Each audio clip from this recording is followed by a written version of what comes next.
Your setup, again, can be anything you desire. Some people set up their grids according to a sacred number or sacred geometric shape. In this case, I'm just going to show you something that I do is what I call a double grid. This is just a single grid set up with 4 pieces. And then once I join, I would actually do, since it's a double grid, I would do a double joining. I would join these 4 pieces together. And this is for whether or not I'm just working it for the environment or I'm going to place myself in it. I will put, do a setup. Now this can be with whatever number you desire, but here I'm going to use 7 crystals. And so these have different metaphysical properties. Then I would take larger crystals and place on the outside of this particular grid. I don't want them directly aligned with the other pieces. I'm only going to use 3 in this case. I'm going to set it up like I would normally set up, as if these 4 pieces were not there. I would set this up like so that you would only see those 3 set up there. However, I would have already, it doesn't matter how you orient these, only according to your intent and your purpose. But I would have this smaller one inside. I would set this up first, determine how large I want this to be set up. If it's just set up on a top surface, I don't need it way out unless I'm going to place a candle in the middle or incense in the middle or an object in the middle. I would set it up here and then set the larger one up outside and then join all of these together. Stop. What are you doing?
Making sure the smaller one is inside, the larger 3 on the outside. All of these can also be the same size. These 4 can be the same size as these, or the outer 3 can be the same size as those.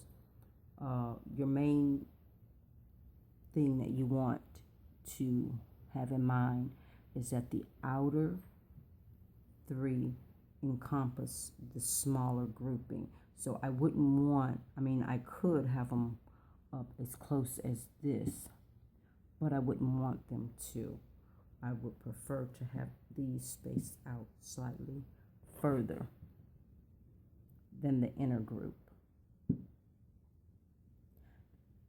Now, these 4 seem to be totally separate than these 3, which is fine.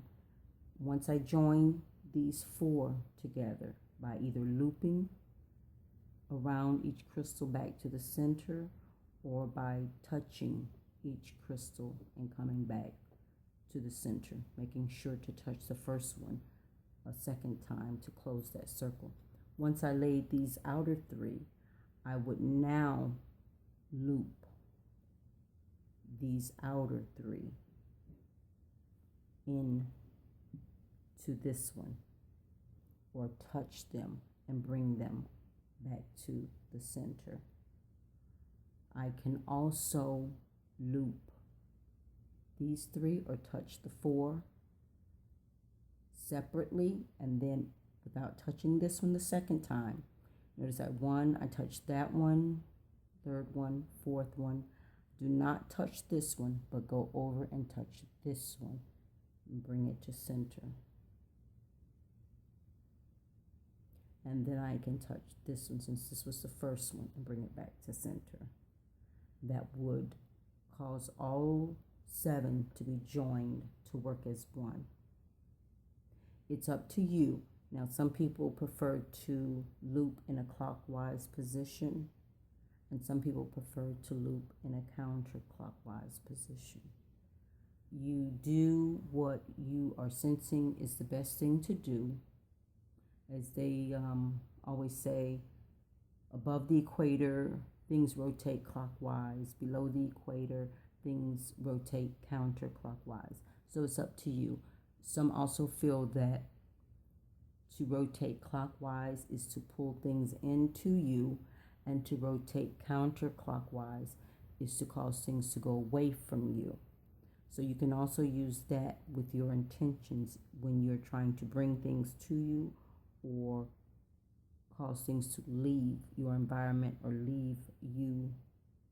You decide which rotation is best for you and your intent at that time. Also remember that the grid that you use, the purpose that it's used for, the number of pieces that you use in the grid are solely up to you and your imagination.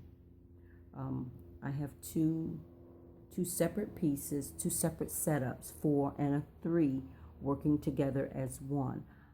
If I intend to, I can also do another setup in the perimeter outside of these 3, if that is my desire.